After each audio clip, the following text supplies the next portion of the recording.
All right, we're going to get started. Hold on. Recording. We need to record it. And we're on mute. Sorry about that. Recording in progress. All right, we're recording and they can hear us in virtual world. Welcome to the July 15th Housing and Community Development Committee meeting. We'll get started. We'll roll call in, just for the record, if somebody can call the roll. Thank you. Chair Burns. I am here. Councilmember Isles. Here. Councilmember Harakaris. Here. Councilmember Rogers. Here. Trina Natamari. Here. Chloe Thurston. Here. Joanne Zalomi. Here. Did we get Isles too? Did you go? I can't remember. Okay, good. All right, thank you for that. So we do have a quorum, so we will continue with our meeting. Second up, we have public comment. I don't know the order necessarily, but we'll just start off with Mary Rosinski and go from there.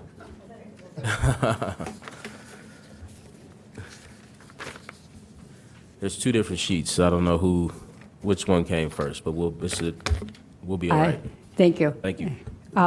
So I'm here just as I saw that we're having the discussion on the strategic plan. I'm a little bit behind. I don't know how much conversation has been going on already here at this committee. But I did want to really emphasize that market rate affordable housing by upzoning to 2 to 4 units in all the R districts is not going to produce affordable housing. And I can pull you out and I will send you all over the next week. Just example, like in R3 district, there was a cute little house that was $450. It was small, but it was in an R3 district and they had by right, they could build a duplex and by right they did. So that house, which came on the market for $425 at 1118 Elmwood, was torn down. And then 2 townhouses were built, which is great, except for that each one of them sold for $1.1 million and $1.2 million. So, and that's the way the market is. The market will dictate. Builders deserve their profit. They have their cost. A third or a quarter of their profit, of their cost of what they expect to get for their property is going to be the land. And then they have their cost for the building. And then they have their holding costs and their profit. And that can either be the next third or half. So it's not going to change. The only way to get affordable housing is a plan and investment from the city. And I would actually be more inclined to say that if you do upzone or recommend upzoning for affordable housing, you're probably going to have our single-family homes that are the smallest be torn down, and 2 to 4 unit, very expensive homes be put up, or very expensive rentals, because the cost just isn't there. And I'm in the business, and there are people of all income levels who really want their own little piece of grass. And whether it's, a townhome if you're in an R3 or a single family, I say work to preserve that, because I was just out showing out in Park Ridge, and it's so pretty out there. And I think we have a beautiful community here, and as we're talking about our strategic plan, we have to really look at what are the implications and explore the financial implications that are going to happen when you monetize land. Now I'm going to put on my realtor hat. If you monetize land, the more I can get for that property, and if any new construction's minimum $700 for a townhouse, and I can get 2 townhouses and the cost of my land is only going to be safe. Buy it for $600, $300 each, sell it for $1.5 million. It's a no-brainer in this town.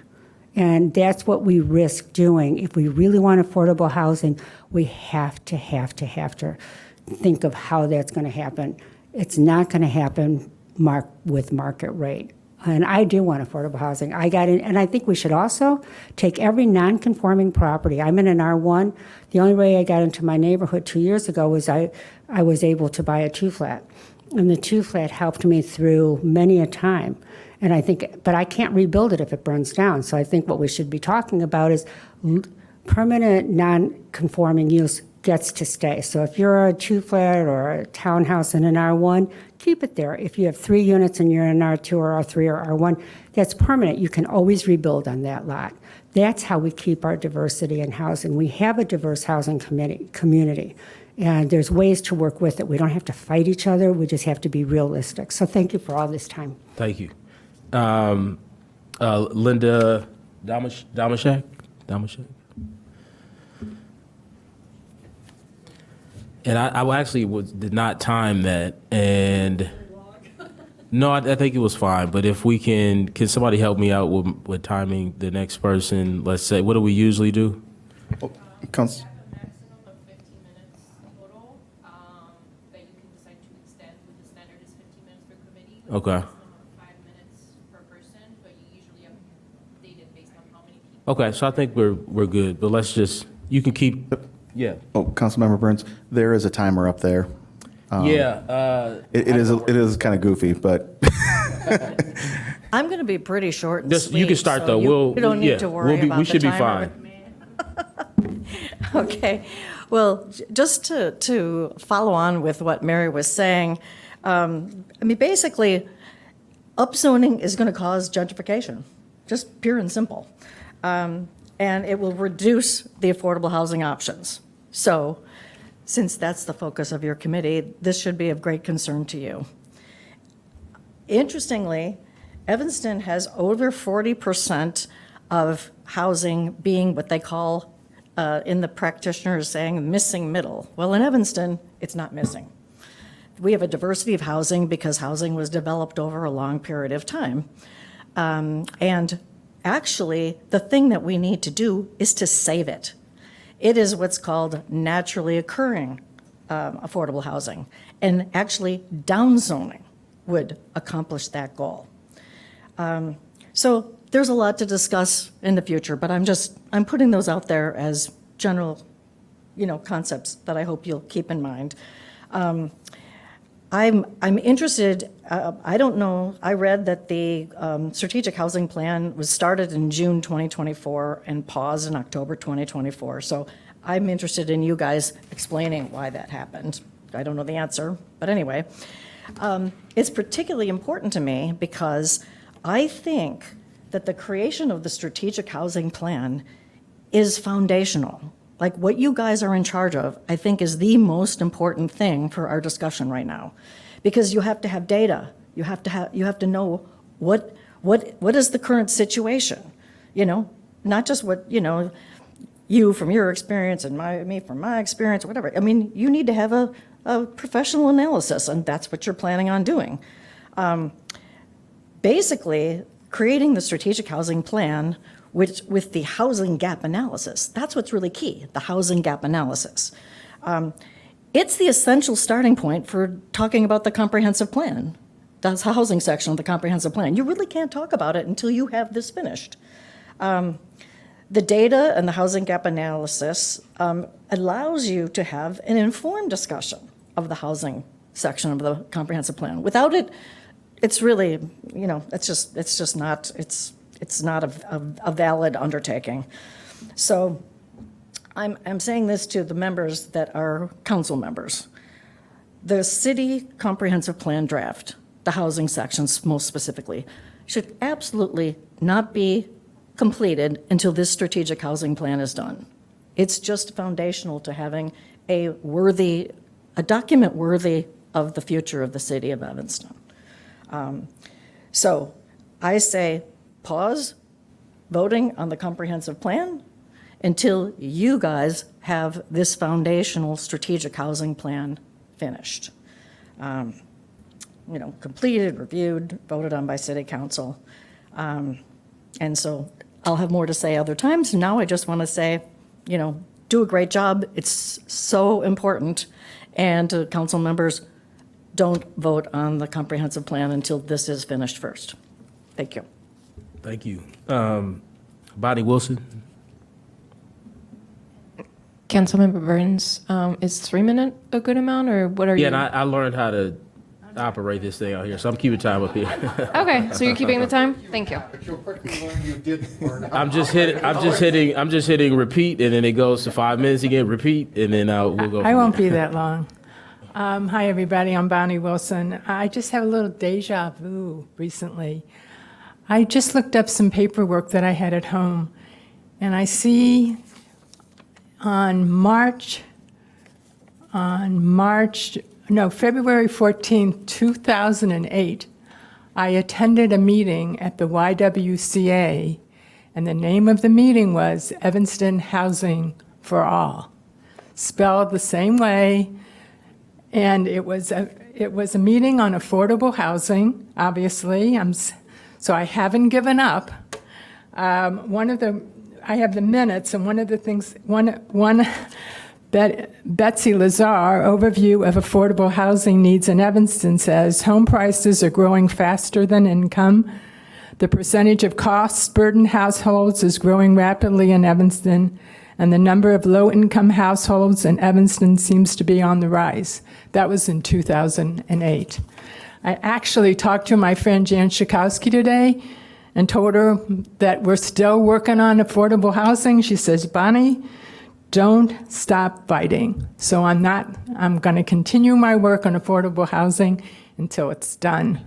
And so we redid the Evanston Housing for All is still with me, and I hope we can this time get it right. Thank you.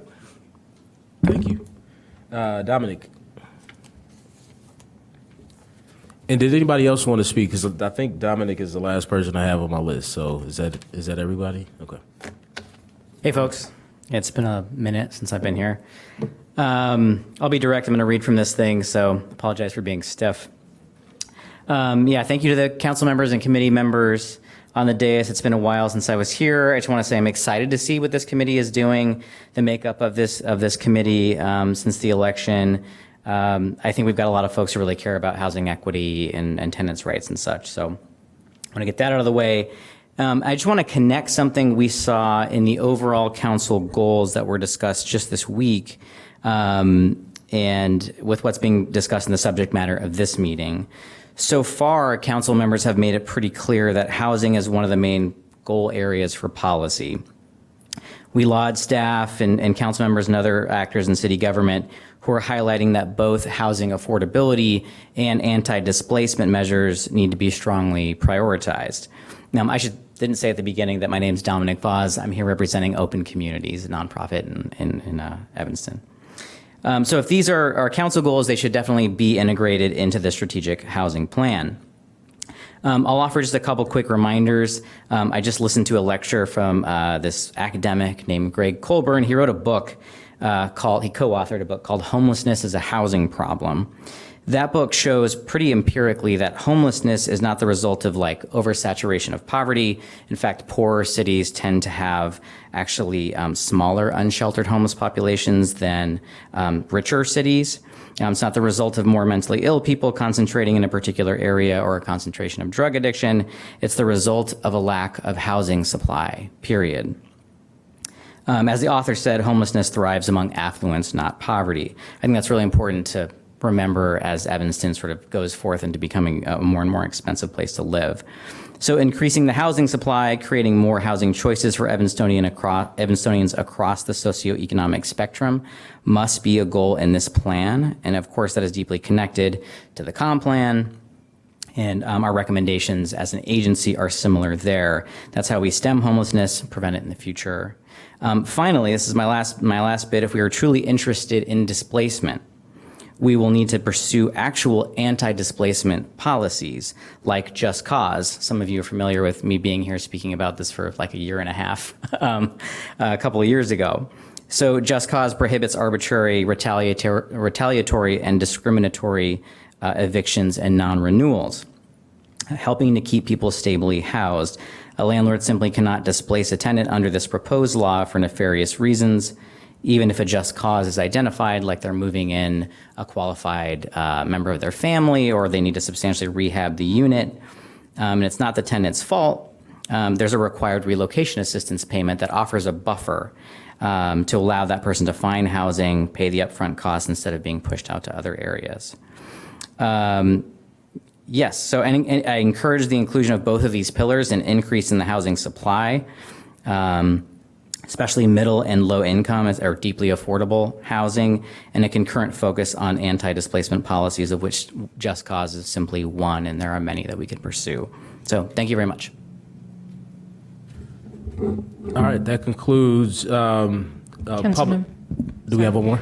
Just one more. Yeah. It was a written comment that came in Oh, late. yes, thank you. Paula Twilling is asking for clarification on the local preference for applicants for inclusionary housing, which actually our guest speaker tonight would most likely address. Perfect. And yeah, before we move to that agenda item, not going to respond to any individual comment, but I was speaking to somebody yesterday, and in an effort to make sure that the next time folks show up at meetings, they feel like their comments were addressed enough to where they don't have to say the exact same thing at the next meeting. I do want to just provide some information, and then I think you're at a good meeting because we're going to answer some of the questions I heard we're going to answer with our first presentation.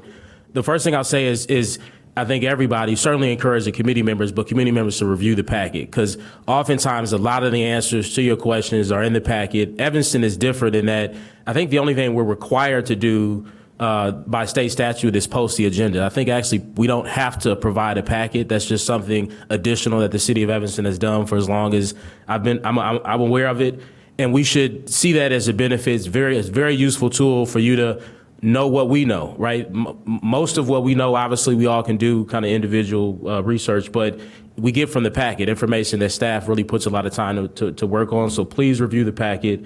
And also, just because this comes up a lot, the city has made progress on affordable housing. I don't think the city is going through the process of Envision Evanston because we don't know how to develop more affordable housing. We've done it. Emerson Square is an example. Through that, you have Emerson Square, but you also have scattered site units. The city you can look to Skokie Boulevard as another example in the 3rd Ward as the city using a public asset to develop affordable housing. Church and Darrow is another example, Jackson and Emerson. You can look to the health department. We have an emergency assistance program that can help people who have loss of income, unexpected expenses, be able to, cover those expenses so that they can stay in their units. There's been countless numbers of different rental assistance programs administered through Connections and other organizations. We know how to do this. That's not the issue. I think the issue, and you'll hear about this more in a minute, it's not enough, right? That's the issue. That going back to who said supply. Somebody said, I think Dominic mentioned supply. It's just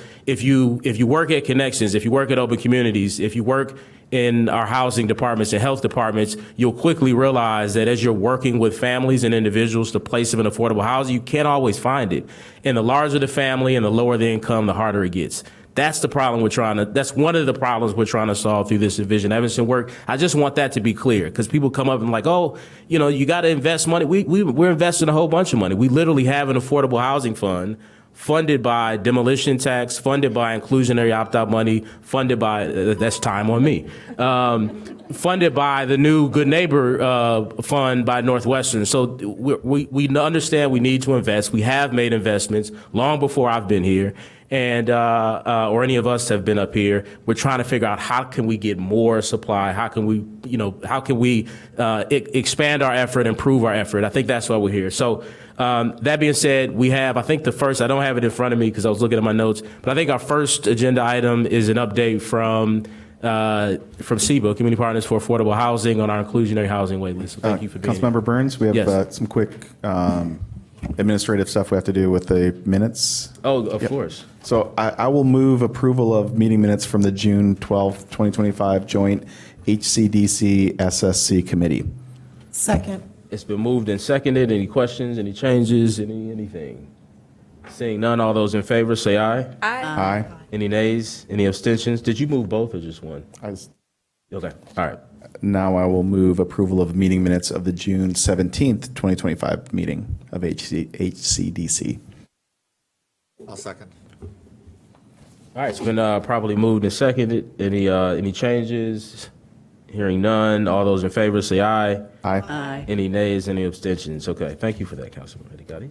Now on to new business / old business, discussion on inclusionary housing ordinance waitlist management process. Thank you for being here. Hi. Or we got something else?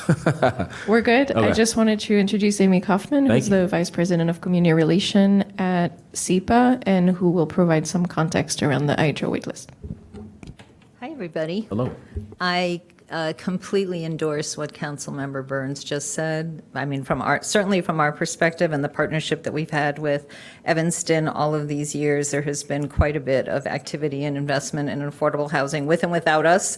I'm sure Dominic would agree as well, and some of the other agencies which have worked with the city. And it's also absolutely true that it's not enough, that there's much more need out there. And it's also absolutely true that the larger the family, the lower the income, the harder it is. And that is actually a great jumping off point, because the purpose of my being here tonight is to try and unmask a little bit about how the inclusionary housing waitlist works, who it works for, who it's not going to work for.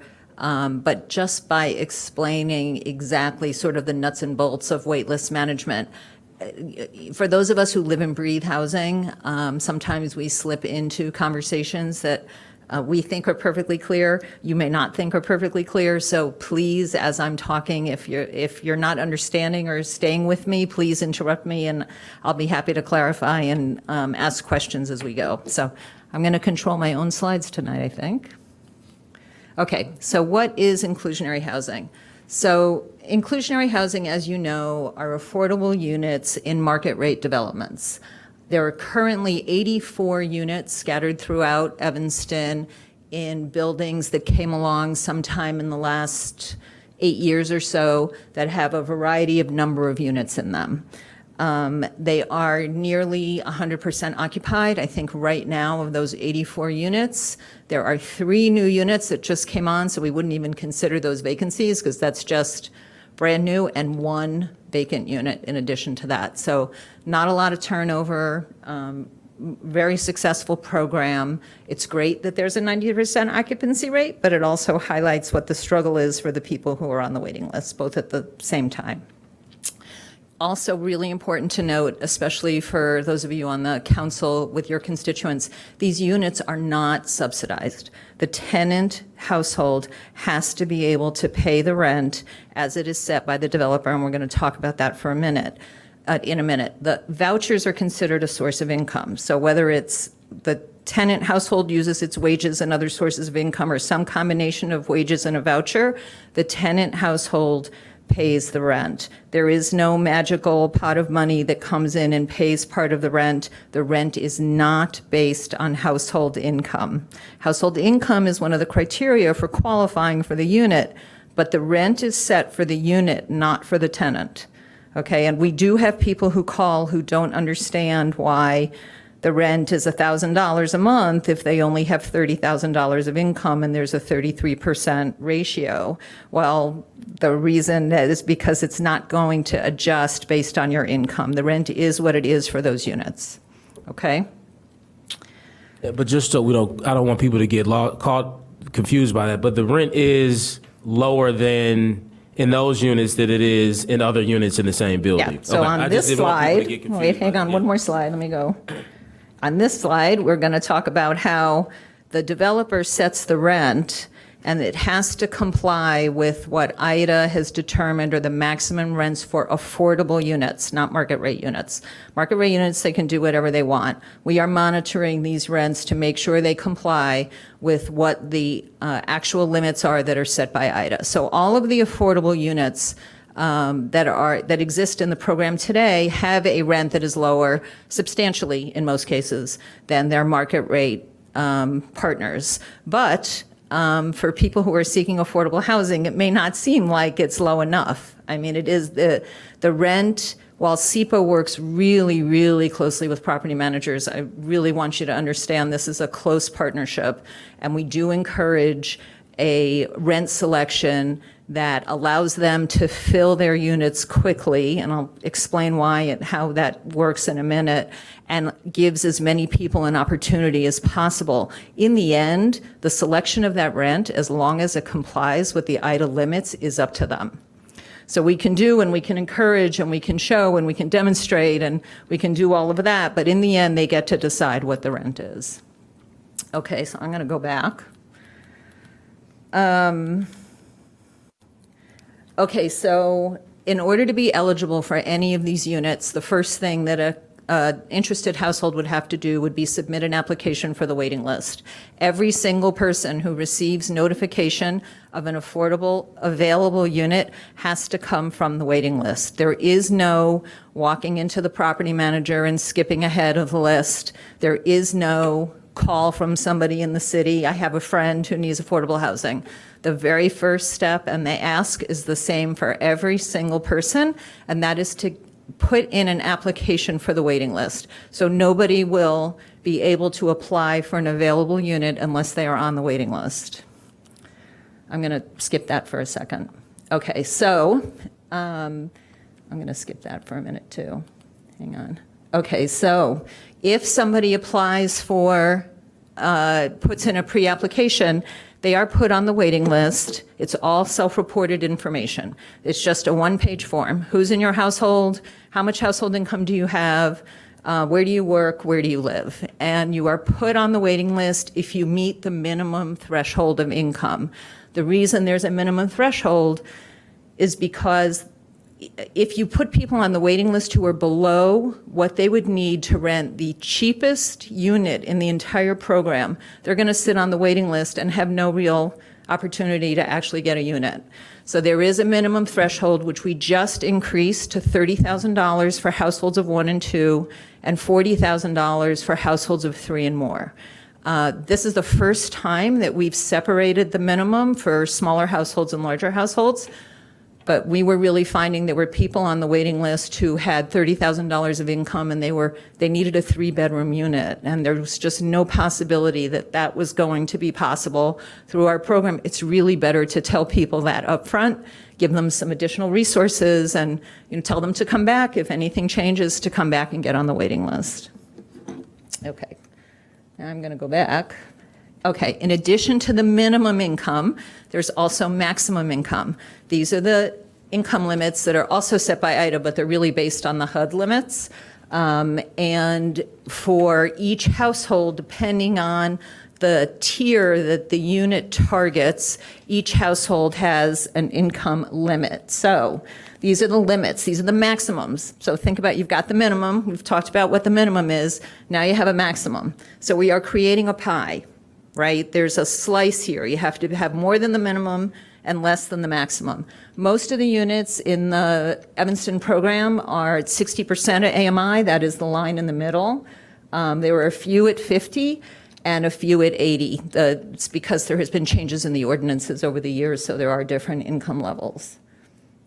And the vast majority of units in this program are studios and 1-bedrooms. So when you look at that chart, it's mostly households of 1 or 2, because that's who's going to be in a studio or a 1-bedroom. Much more difficult for households of 3, 4, and 5, because there's just a limited number of 2-bedrooms and almost no 3-bedrooms, just an occasional one here or there. Okay, so let's take an example. Let's say there's a 1-bedroom apartment available. It's $1,400 a month. The maximum, the housing payment ratio, that is how much income does a household need to have to afford the rent. According to the Evanston Inclusionary Housing Ordinance, you cannot spend more than 33% of your gross household income on your rent. So that allows us to calculate a minimum. So let's say there's a 1-bedroom apartment, let's say it's $1,400 a month. That calculates to needing almost $51,000 of income. Anybody below that $51,000 of income is not going to qualify for that unit. The maximums, it's a 1-bedroom, right? There's not going to be more than 2 people in a 1-bedroom. It would be a violation of the occupancy code. So the maximum for that 2-person household at 60% is $59,000. So we take that list and we sort it for people who have more than the $50,000 and less than the $59,000, but only households of 1 or 2, because it's a 1-bedroom. So all of a sudden, that very long list of people has now become a much shorter list of people. Maybe we're down to 100 people or so that could possibly be eligible for that unit. Okay, everybody with me on that? Questions? Yeah. So how do you reflect and account for families that have changes in their income? So those who may not have met that shortened list, but over time are qualified? So we make sure that people know when they put in their pre-application that they need to contact us if they have changes in income. We will update the waiting list. They don't have to start again, but we also can't read minds, right? We don't know. So if people have changes, we ask that they contact us. Once every 2 years, we do a waitlist update, and then everybody gets a chance to update their information. That is a difficult and somewhat laborious process, and most people aren't going to want to wait until then. So we put it everywhere. You know, if your income changes or your household size changes, please let us know. Please contact us. And a change is reflected immediately? Yeah, we do it in real time. That's not an issue. That part is easy. We are extremely hands-on. This is people-driven. I have a person who works really, really closely with me, and I know this is the Evanston centralized waitlist, but a lot of people call it Millie's list because they work with Millie all the time, and they call her, and she will make the change, or I will make the change in real time. So yeah, there's no delay. Okay. Okay. Okay, we talked about that. Sorry, I went backwards. Okay, I know that some of you have had comments about people lingering on the waiting list, and it's true. There are people who linger on the waiting list. If people are lingering on the waiting list, it is because on our end, if it's because we haven't contacted them about a unit, it's because their criteria has not met the criteria of the available units. There really is no other reason. Particularly with larger households because there's so few larger units, but many, many times it's because of the income, and the bigger problem is being below income, not being above income. Okay. Okay, once we have determined the group that is going to be notified about these units, we send out a full as much information as we have. We try and get as much as we can from the developer, rents, fees, amenities, pictures, whatever we have, and that comes with a full application. That earlier application that we talked about, that was all, as I mentioned, self-reported information. People write down what they think their household income is, and we go with that. This full application requires supporting income and asset documentation, requires paycheck stubs, W-2s, tax returns, employer verification forms, and bank statements. And so once we have that, we can do the calculations ourselves. Through no fault of the households on the waiting list, our calculations are often substantially different than what was on the waiting list. So there are quite a few people who believe they are going to qualify, but when we actually see the income information, they in fact do not qualify because they're either over or under income, and then we just keep moving. We honor the place on the waiting list for as long as is in the deadline in the email that is given to them, and then if we don't have any prospects that are coming up that look like they're going to qualify, we go on to the next set of 40 people. And we do this until we go through the entire waiting list, local preference first. To the question about local preference, that is something that people self-identify on their pre-application, and we mark it, and it is one of the sorting tools that we use along with the other sorting tools. But when time comes to, for the full application, obviously we take notice of whether there actually really is a local preference. And if there isn't, we will ask the question of, why do you think you have a local preference? And we'll figure out whether in fact they actually do. Okay, what is the local preference? Living in Evanston? Live or work. Live or work in Evanston.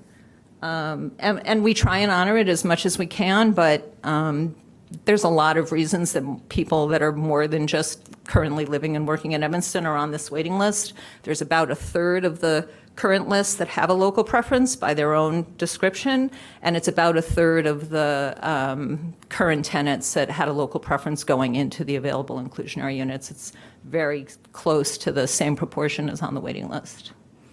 Okay. And real quick, I think this is obvious to most everybody, especially up here, people who work in housing, but I think it's just an important part to emphasize because, again, I keep hearing this come up.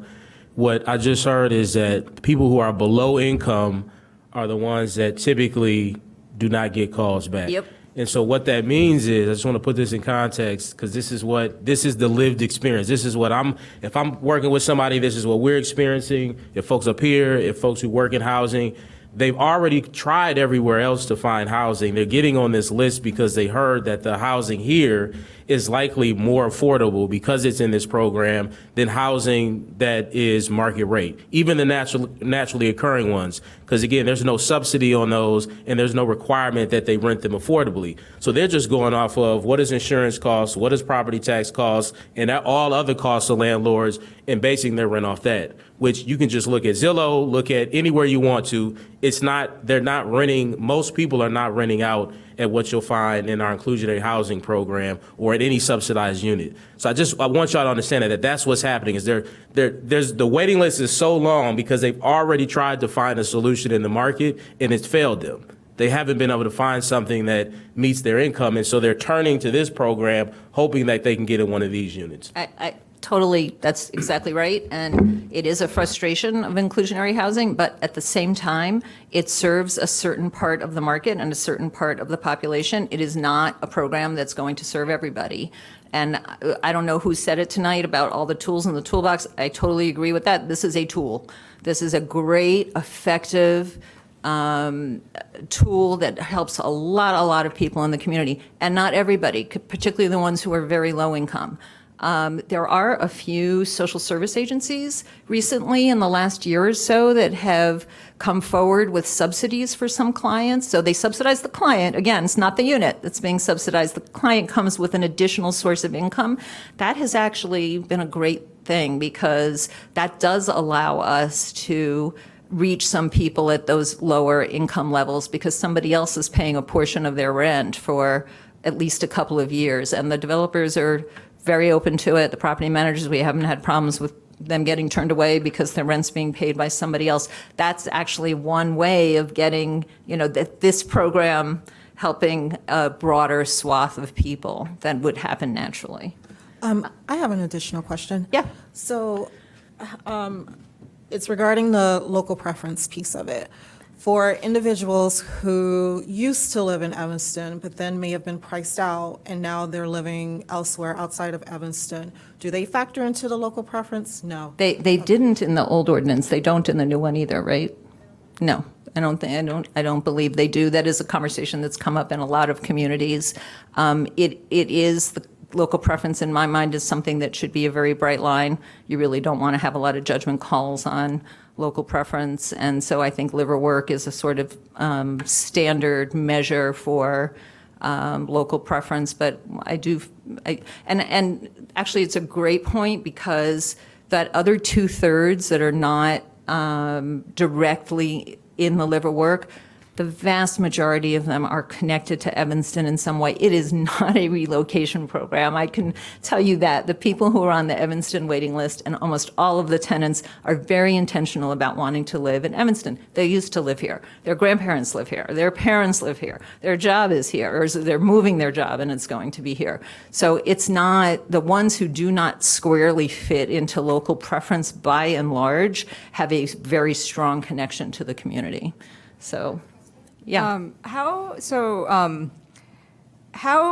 sort of like what to expect once you're on the wait list communicated to people who are on the wait list? So, because what you've told us is, it makes a lot of sense for why someone might spend a very long time on the list. But I'm wondering sort of what people see when they're trying it's a great question. Or also who they can talk to and do they know? It's my very last slide, Sorry. but no, that's okay. It is something that I think we've talked about a lot, and I think that we can improve on the communication to both manage expectations for those who are on the list and provide resources for those who both are going on the list and are not. Because the ones who are going on the list, to Councilmember Burns' point, some of them could be on the list for a very long time. So providing them additional resources makes a lot of sense, and we are going to start doing that going forward.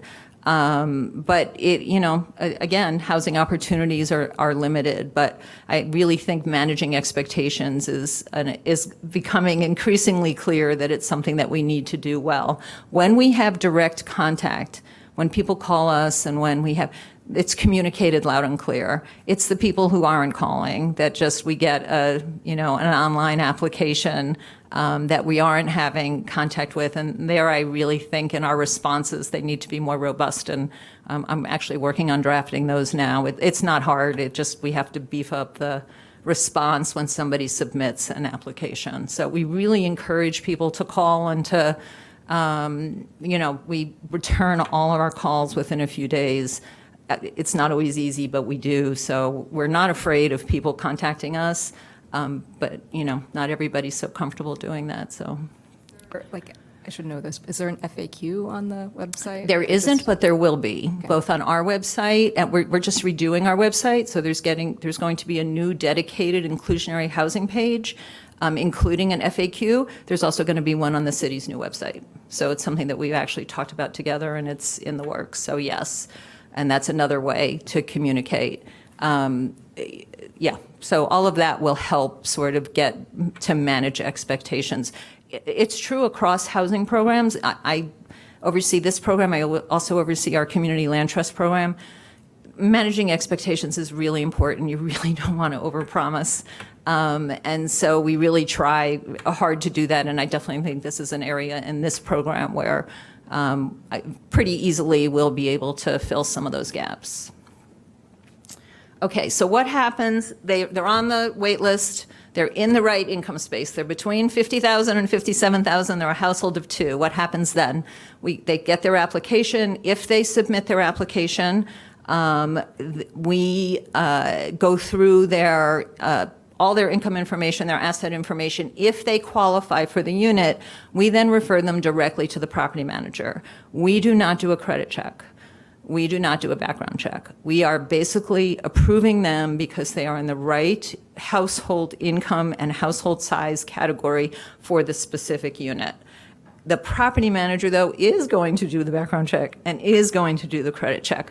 And so there are a good number of times that we refer a qualified applicant that is not accepted by the property manager.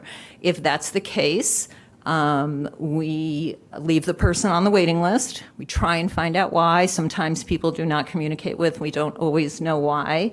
But more importantly, we keep working through the waiting list to refer the next person over to the property manager. So just to give you a little sense, when we send out that email, say there's 125 people who we've identified as possibly eligible for a specific unit.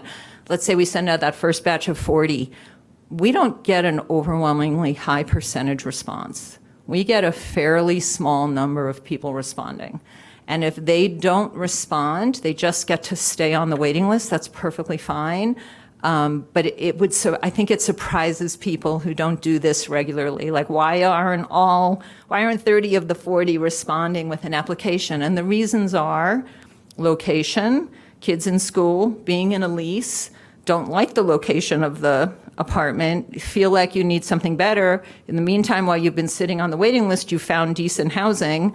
The biggest reason is they're in a lease. They're in a lease somewhere else. And when you're looking for housing, you go to the apartment house and you walk into the property manager's office and you say, do you have anything available? And they say yes or no.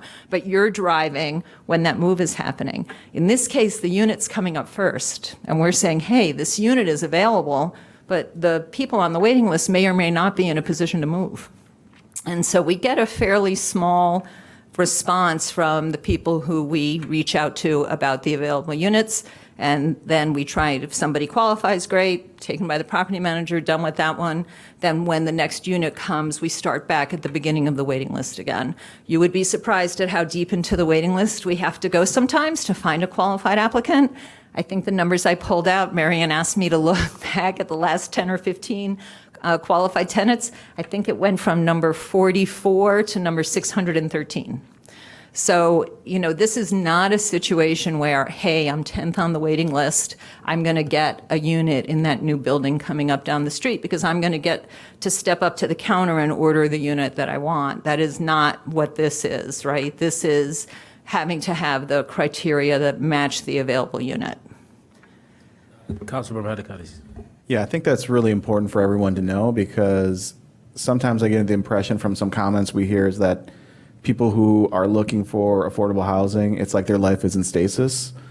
And in reality, they are still living their life. They're still taking their kids to school. They're still working their job. So it is very much, I think it's pretty impressive that, 97% are filled, given the fact that it's very much a moving target. Like, finding someone that's lease is going to stop. It's there's a lot of moving parts there. That's exactly right. There are a lot of moving parts there. And it is hard sometimes. If we get all the way to the bottom of the waiting list and we don't have anybody who's interested and qualified, we obviously do a lot more marketing. But again, anybody who comes in has to put in an application first to actually get on the waiting list, even if we proceed right to the. Do you allow people to sign up for like text alerts?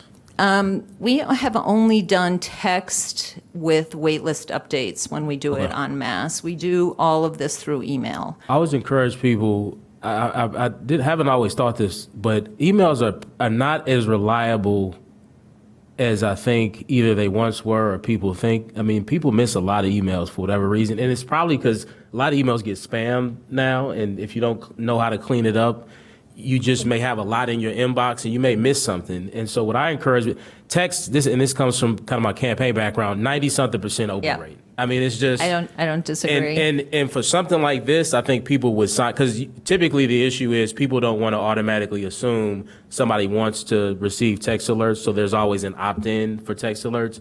But for something like this, I think most people would opt into it. And you might, now you'll run into the issue where people change their number, their phone is off, whatever. That's true with email too. That's true with emails too. It's true with every form of contact. I definitely would at least ask if people would like to do that, and I think you'll get a better response. I certainly have heard from people who are on the list who received different communication through email later than it was sent to them, and they only discovered it weeks later, days later, and not even just, hey, we have a unit, but any update. Yeah. And so I think text is a good way. Yeah, no, that's a fair point. Somebody click on the light. Councilmember Hadikati. Yeah, Councilmember Burns, that's a really great idea. I know, looking back to my time when I was really involved with the PTA, texting parents, especially Spanish-speaking parents, like really upped our engagement with newsletters, which is something at the time we're like, oh, really? But it does bear out that people read them more often. We found that with our waitlist update too, because that's what we do now. We do email and text for the waitlist update. It's a fair point. We can look into that. And sorry, Councilman Rogers, I would have called on you because you haven't spoken yet. I didn't see it. Councilmember Rogers. I'm notified that I'm on the wait list. Something has come available for me. What is the time frame in which I must respond in order for me not to kind of be assumed I don't want it or something like that? It's about a week. Okay. And the reason that it's about a week is otherwise, if you think about end to end, if you have to go through 3 or 4 groups, that vacancy starts to get longer and longer. And so it's about a week. And we'll take the application later. We just may not, you may not skip ahead of somebody who's in the next group because we've moved on to the next group. But you haven't lost your chance. Right. No, I just wondered how much time I was given to respond. It's about a week. As people's lives are busy and I don't see an email absolutely. for 2 days. It's about a week. And look, if somebody is really close to having their application finished and Millie needs 2 more things, she will say to them, I need to have your information by the end of the day in 2 days. She's not going to arbitrarily slam the door on somebody while they try and get their last 2 pieces of information.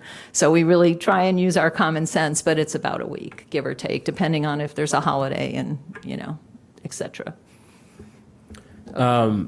We have about 3, 4, 5 minutes. Okay. Is that enough time? Yeah, that's enough time. All right. Let's talk about the things that we were talking about because we've covered most everything else. Increasing transparency, very much what we just talked about in terms of trying to provide additional resources both for people who are added to the waiting list and people who are not added to the waiting list. And then to do some public education, which we've done a lot. We've done a lot of sessions at the Evanston Public Library. Mostly we do them when there's large buildings coming up. So there's, a bunch of units coming up at a time, but we can certainly do some general public education to try and provide the same kind of information for the residents that we're providing you tonight. There has been conversation about whether technology where people could access their place on the waiting list would be helpful. You can see after our conversation tonight, it would not be so helpful to them because the person who's 600 on the waiting list, they're going to be 600 on the waiting list until they get an apartment, until actually something happens. So checking their number, they may go up to 595 because a few people ahead of them came off because they either asked to or because they got an apartment. But it's not going to change appreciably. And I think it's both falsely encouraging if you have a high number and falsely discouraging if you have a low number. I think a much better way forward is to do a better job of communicating and managing expectations. I do have a question about this, though, because one of the ones that we persistently see when we get the updates is families with a 5 or more. And there, it seems like it's very unlikely. It's very unlikely. The availability of suitable units. They need a 3-bedroom. And so I guess I'm wondering how you think about communicating the likelihood. Well, I think one of the things we are going to put in these emails is that the availability of units trends to studios and 1-bedrooms. Okay, so that And kind of there are some conveys- 2-bedrooms and yeah. very few 3-bedrooms. And if you have a larger household, we would encourage you to explore the following options, something like that. Yeah, that makes sense. So Yeah. like to convey sort of Yeah. what you might, without sort of being falsely precise Exactly. or discouraging. Right. we certainly don't want to overly discourage anybody, but we definitely do believe in, even on our other programs, we really believe on people getting on as many lists as they can. That's a good thing for them, right? It's not going to be one fix for everybody. So We have some 3 units on the way. I know of a few, and we heard public commenters talk about the need for data. Honestly, this is one of the best data points we have. This is certainly one I rely on to get a sense of who's looking. And even though we don't have as many 3 or 4 bedrooms that we're producing through the program, it's good to know that, how many of folks like that are looking. Right. So we know what we need to, advocate for in future development. So, I definitely, though, want to say, as hard as it is for the larger households, there is definitely a trend in smaller households. Yeah, if you look at for our sure. waiting list, it is mostly households of 3 and lower. And we're finding that on the ownership side, too, that households are getting smaller. Yeah. And so households of 1 and 2 need, I used to think all these studio and 1-bedrooms, all of us would sort of we need larger units, and we do need larger units, but there's a lot of smaller households out there. Yeah, I remember dealing with the housing crisis on West End. We had those were mostly seniors living alone. Yeah. And it was a struggle to find units for everybody. So Right. I agree. It's definitely a need for it. Councilmember Hedikatis.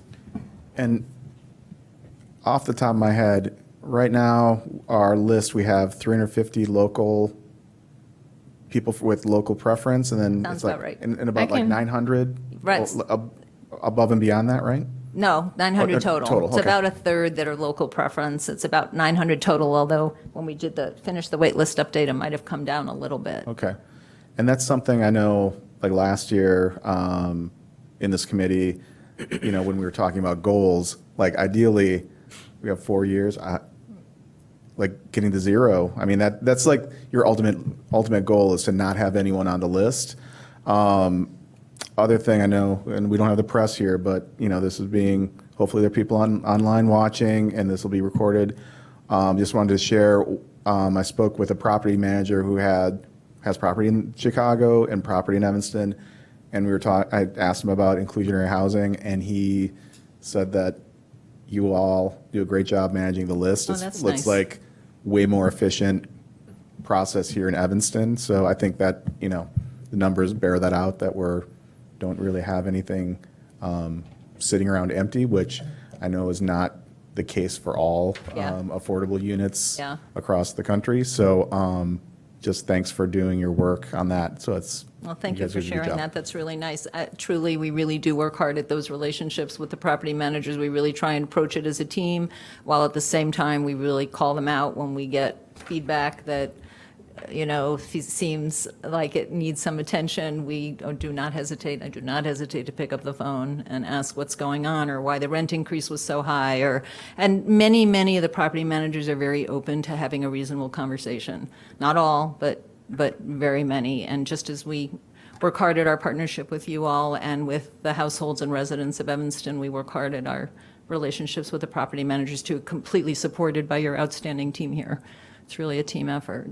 Oh, I have a question. Yeah. So is there a limit on how much a rent increase there can be each year? There is not, as long as the rent complies with the IDA rents. We tried to put some language in a few years ago, but it's really frowned upon about trying to call out that the shouldn't be more than the market rate units. We came at it a few different ways to try and limit the rent increases, but in the end, they really do have the right to set their rents where they want to, as long as it's not above that limit.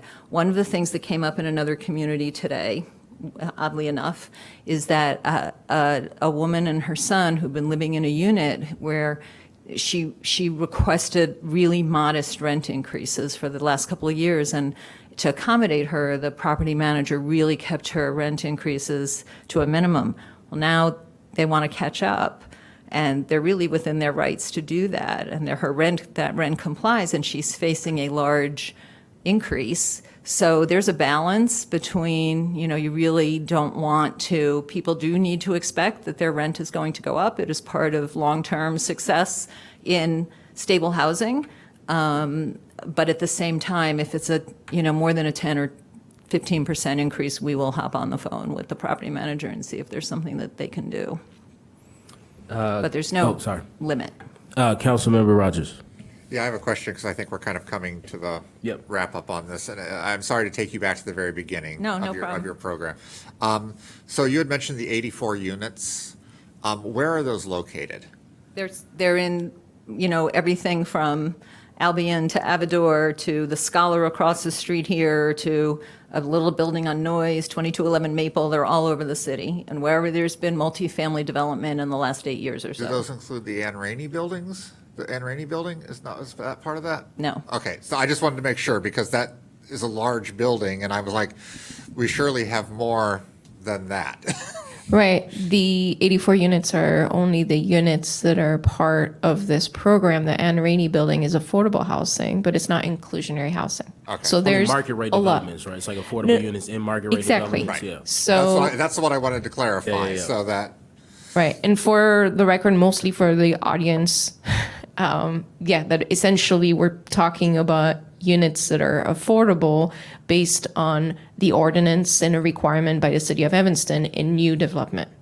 And which has changed, right? I started doing this a long time ago, back in 2015 or 16 with the city of Evanston, and the requirements have changed and gotten a little bit more intense over the years, and there's some state tax incentives and things like that. So the number of units has increased, as you expect in every program. It starts out small and it grows, and it's definitely, there's been sort of a mushroom the last 3 or 4 years of additional units, and there's going to be another mushroom over the next 3 or 4 years. Yeah. Right, and what I wanted to make clear was that there are other affordable housing things happening. It's not like we have only 84 units in the city. Yeah. So this is a tool, right? As part of the clarification brought out. Absolutely. This is a tool in the toolbox. It is not the whole landscape for sure. So that anybody listening in understands we have more than 84 units that are affordable to people in Evanston. And again, this is a slice, an income slice. And those other units, service a different income slice, and you need all of it. Exactly. Yeah. Well, thank you so much. Yep. We appreciate you being here with us today. Thank you. You're welcome. Thank you. Cool. Well, next up we have, we're going to be talking about the discussion on housing for all strategic housing plan.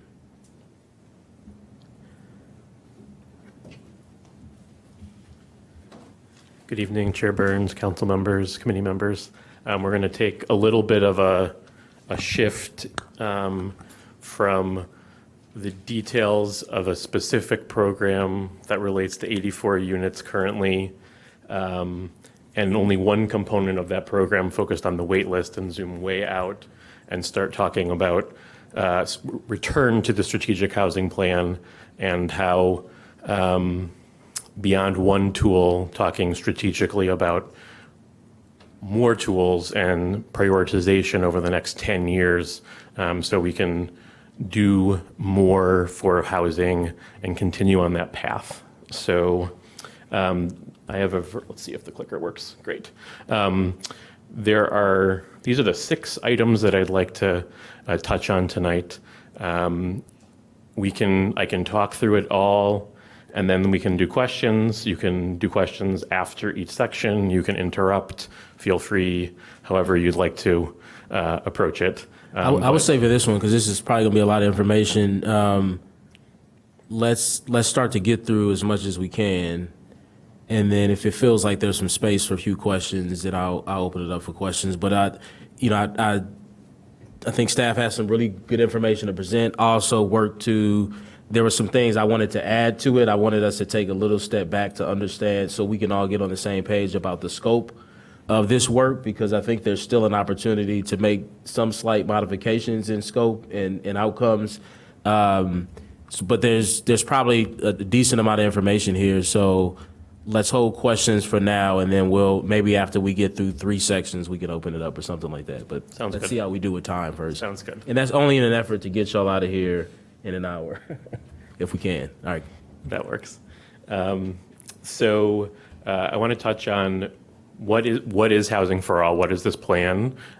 We've started talking about it at this committee in June of 2024. There are new faces. Some time has passed. I want to make sure we're getting up to speed so that we can really move forward effectively in the next coming months as we continue to come back to the committee. What are the components of the plan? What's happened to date? 2 key components moving forward are the gap analysis and engagement, and then what's the schedule moving ahead as well. So starting with what is this plan we're talking about? Again, some of this will be a little bit duplicative for council members, maybe if you were on committee before, but want to sort of make sure on the same page moving forward. So there are a variety of other topic areas that are important in Evanston that have their own strategic plans. As you can see, Climate Action Plan, Historic Preservation is Preserve 2040. Housing has been a major goal for the council, for the city, and lacks a strategic plan. And so that's where this fits in. It's somewhat equivalent to these other planning initiatives. And so in general, the plan's looking at a 10-year time horizon. Marion and her team often come and talk about the consolidated plan, which has a 5-year time horizon. We're looking a little bit longer and a little bit more expansively, not just funding from HUD, but all of the ways that the city works on housing. We're looking at, in sort of this order, most importantly, what are the needs so that we can establish our priorities and so that we can take action to increase the impact and effectiveness of the programs that we're already doing, or create new policies and programs in order to better align with our current and future needs. So what is the plan? What is not the plan? So here are some things that the plan Housing for All is not. It's not a silver bullet. It's not a cure-all. I wish it was. But when approved, hopefully in December by council, Evanston will be the same the day after.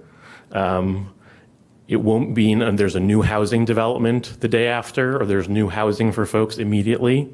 We're not going to be diving deeply into auditing current initiatives in a very expansive way. And it's not going to be a dusty plan on the shelf. However, there are a lot of things that this will be.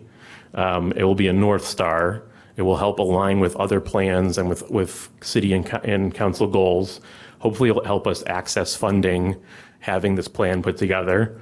It will maximize impact, and it will be an important first step, not that Evanston hasn't been doing housing work, but a first step in the strategic orientation right now moving forward. That doesn't mean that, and hopefully it leads to new housing quickly and an audit of current initiatives soon after. We just wanted to be clear sort of what is and what's not as part of the scope. The clicker will work. Okay, so what are the components of the plan? So key elements of the plan are, as you see, these 8 elements. And real quick, did you go across right there? Are we still in the first section or are we in the second one now? We are in the second one. Okay, cool. All right, I just wanted to keep track. All right. Yep, no problem. I can highlight after Oh, the we're first good. 3. Yeah. I'll make sure to pause. Okay.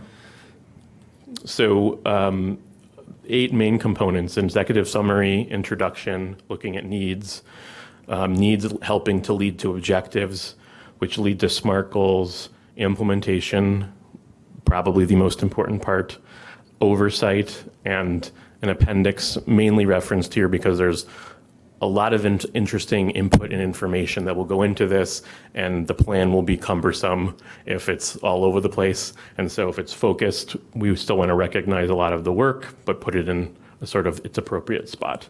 Not going to go over what an executive summary is, but these are components that we're planning on including in each of the main sections. So in terms of the introduction, what's the vision in terms of housing 10 years from now?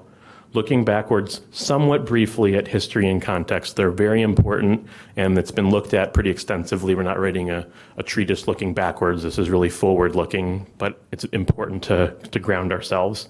We are looking to look at our current initiatives and catalog them and look at them in a variety of ways in terms of geography, eligibility, et cetera, and really looking to lean into the engagement and input that's been received previously to date, and of course, from now until the plan is approved.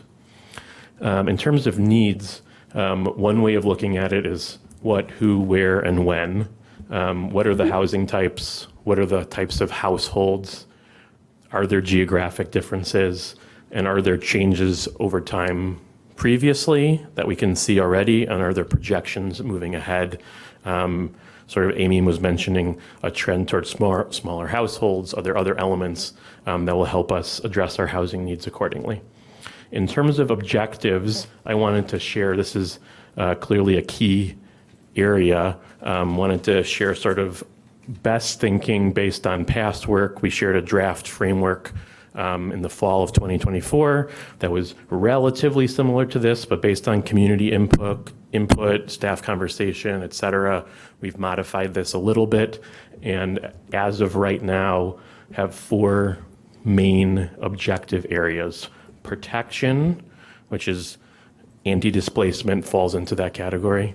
Preservation in terms of what already exists, creation, new housing, and reducing barriers. That could be zoning, process, building code, other sort of policy and procedure areas that can get in the way of facilitating these other areas. We also recognize that there are other aspects that will probably be through lines or cross-cutting, and that will be very important, but won't necessarily be an objective, but will highlight throughout, like particular populations that are most at risk, funding opportunities, et cetera.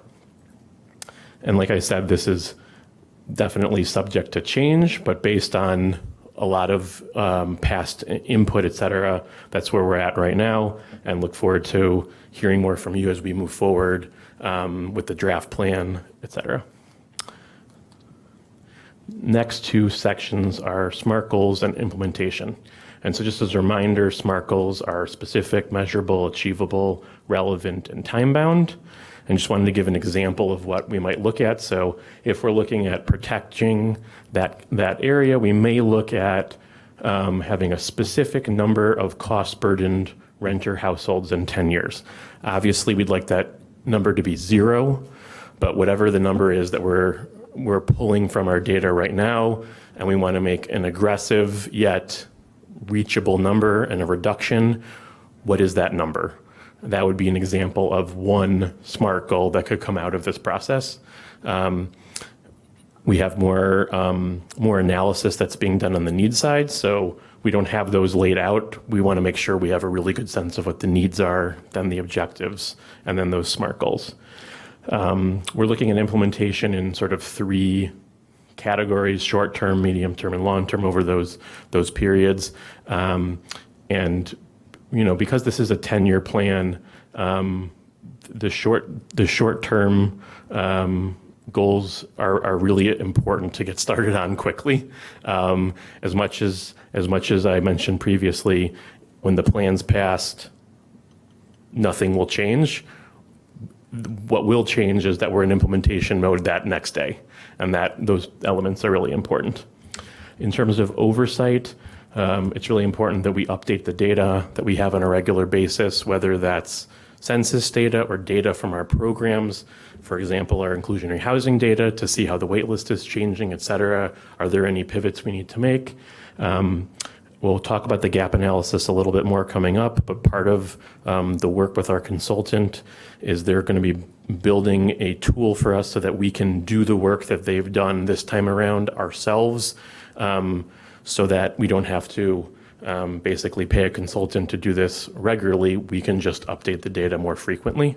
And progress reports to this committee and otherwise to make sure that we're making progress and making pivots based on alterations in data and what we're seeing. As I mentioned before, the appendix, we'd like to include more resources, more data. We'll talk about engagement in the plan, but we'll have more opportunity to provide details from what we've heard in the appendix. So the next section would be progress to date. Do you want me to cover that before we? Okay, sounds good. So big picture, as a reminder, about a year and a half ago, the passing a strategic housing plan was included as a city council goal. Staff and the city launched this process in June 2024. It was paused in October 2024. Pardon me? Why? So due to capacity issues, we were focused on other projects and had limited staff. So we needed to pause the project. And now that we're back up to capacity, we're excited to relaunch. And so basically, we started internally working with a couple consultants to add extra capacity than we had previously, which is really exciting and means for a more robust plan. And now we're in that process where we'll talk in more detail about the timing moving ahead. But we're planning on coming back to HCDC in the next three meetings. There's no meeting in August. And we plan to be back at HCDC in September, October, and November to make sure there's lots of healthy discussion, recommendations, modifications for the draft plan, so it goes to council through that thorough process, and so that we can stay on track for city council action in December of this year. So a couple highlights from past work. We were at HCDC kicking things off in June of last year. In July, we had pretty robust conversations with organizations and community members in person in July, and then received feedback digitally. We were intentionally not doing robust engagement at that time based on a lot of other engagement processes that included housing components and direct feedback that we heard from the community saying we want a strategic housing plan and here are things that are important. We didn't want to ask questions we've heard answers to, and we were excited to move forward to the draft stage, and that's the point where when the city is presenting initial thoughts, that's the important point to really ask the questions to make sure we're listening as much as possible at that point. So that phase wrapped up in July. In September, based on that feedback, we came back to HCDC and presented a draft framework. That draft framework was sort of the beginning of when you're sort of looking at all the options and you're maximizing, and now we're starting to hone back in. So that draft framework was, I believe, 30-something pages, bullet list, lots of links. There was something like 70, 80 policies that we could possibly look into. That's not completely exhaustive, but a strategic plan isn't going to have 80 policies. It will be more focused, but it was sort of that part of the point. And now we're coming back in, especially as we're looking at needs and identifying based on the needs, what are the most important areas that we need to double down on and focus over the next 5 or 10 years. And as I mentioned, as we were preparing to kick this back off, we were able to hire consultant Revolve to assist with the plan development, research and writing, and DPP development planning partners to perform a housing gap analysis, which I'll get into in more detail momentarily, but in general, they're doing a quantitative needs assessment that looks both at supply and demand, which then leads to where there are gaps in a variety of areas, really important to help us drive all those other components of the plan. So I'll pause there for now if we want to sort of take questions or have discussion on the first half. Any no questions? One thing, just a quick comment is, because this goes back to the continuing conversation we have about consultants, no consultants. We don't do this enough, but I'm somebody as chair. I want to give y'all a sense of what happens, like what's happening in the background, because we'll just gloss over stuff and then I think stuff gets missed. But it's important that we understand this. When he's saying that staff capacity, it's like unless robots or AI or machine learning are just going to do, we get to a point where that's who's running a city, it's people. And so they have different assignments. And so they can start on one, and they're never like working on one assignment. Uri is probably working on many different assignments within his division or department, right? And so let's say he's working on 3 or 4 things, as the stadium happens, as Envision Evanston happens, as all the other things that will pull a housing staff person away from strategic housing plan happen, he has to turn his attention to that, as the city manager and the council expect him to do, and focus on something else for that time, and then he can get back to it. And so if you notice, and I always say that consultant doesn't have to be some big expensive firm. Sometimes it could be a small local consultant, which I think is what we're using. I don't know if they're local, but it might be one person to just add additional support so that things don't have to be delayed. And so again, we keep turning, consultants into this nasty word. It's just extra support for people who have other day-to-day assignments and responsibilities. And so if we don't want important things like strategic housing plans delayed, it helps just to have a little bit extra support, whether that's, as he said, for research, for whatever the case may be. So I want people to understand that, because we gloss over it. So, and it's fine for you to disagree with that. And you can even question the city manager and say, well, I want to know exactly how you're assigning people, so I know exactly. And that, if you want to do that, you can. But based on all the information we have a city of staff people that have other assignments, and when something comes up, their attention has to turn away, and unless they have that additional support, it's really difficult for them to put 100% of their time towards special projects like this. Unless we have any other comments or questions, we'll continue with the next 3. Thank you. Sounds good. So in terms of the gap analysis, we'll see. Usually the clicker doesn't work for part of the presentation. So I think we've hit that point. Do you mind advancing one? No problem. Thank you. So as I mentioned, the gap analysis is being performed by DPP, local consultant.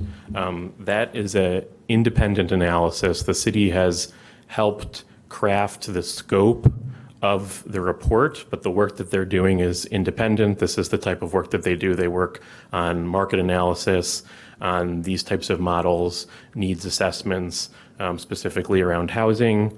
So it's an independent report. We're going to use the information from the report in a very meaningful way to guide the strategic housing plan. The report itself, when completed, will be released at the same time as the draft plan. And then we'll focus on hearing the information from the draft, from this gap analysis, and we'll continue taking feedback and editing where needed the draft plan to accommodate accordingly. They'll be looking at data, current data, and then they're looking at 5 and 10 years out per sort of the 10-year time horizon that we're looking at in the plan. They're looking across the housing continuum. So various types of housing, those who are struggling to find housing, rental, ownership, larger households, smaller households, et cetera. And as I mentioned before, One way of looking at the work is looking at the supply side, so at the Evanston housing stock and how that's changed, how it's projected to change, what those components are, and then the individuals, the people who live in Evanston, the people who want to live in Evanston, the people who are in Evanston in sort of a mismatched housing situation, and trying to figure out, do we have oversupply, undersupply in different areas based on geography, based on household size, et cetera. And as I mentioned, this is really critical to informing the needs portion, which ends up informing sort of in a cascading way the rest of the pieces. So the previous iteration of this process, when we kicked it off in June, didn't have this component. Staff was doing this, and we would have had a meaningful amount of data, and it would not have been equivalent to this. And so that's an exciting component that really helps give a lot more confidence to the needs and the gaps, which hopefully will mean that our objectives and goals and implementation are better aligned to what the community needs over the next 10 years. It's working again. Okay, so so the gap analysis is mainly quantitative. There are some qualitative parts of it. It's not all just numbers and spreadsheets, but it's mainly quantitative. The engagement is another key component, and I would say that's actually similar in the reverse. I think it's mainly qualitative, but there's clearly many quantitative parts that we receive from community members and data that we can glean, and that's another very important part that plugs into this process. So here's our approach and what we're anticipating doing over the next coming months, mainly in September, and also want to highlight a potential opportunity for our community members to get involved and help us increase our engagement potential if the committee in general is interested. So our approach is really no different than our general approach when it comes to engagement at the city and our department, but just want to highlight, we want to meet people where they're at. We want to provide various options, whether it's in-person and digital, and particularly now when it comes to the housing plan, as I mentioned, being sensitive to engagement fatigue. This is the time where we want to hear from people, so we're not limiting engagement, but we are just being aware of how many times we're asking the same questions or coordinating with other projects and plans so that we can piggyback as best as we can so people aren't just providing the same information to different city staff or different departments. In terms of opportunities, we're planning on having some pop-ups at community centers, both during the day and in the evening, where folks can give feedback.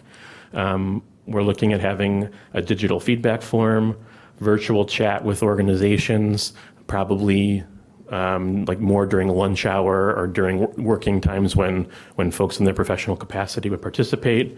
Ward meetings, if council members are interested, either to run themselves or to have staff appear. And additionally, these were ways that we were thinking could, if the committee was interested, could sort of help staff expand the reach potentially. So one would be promoting opportunities, whether it's digital or with a flyer. We're not there yet. It's July. We're talking September. But there's no meeting in August, so I want to get ahead of everything and talk this through.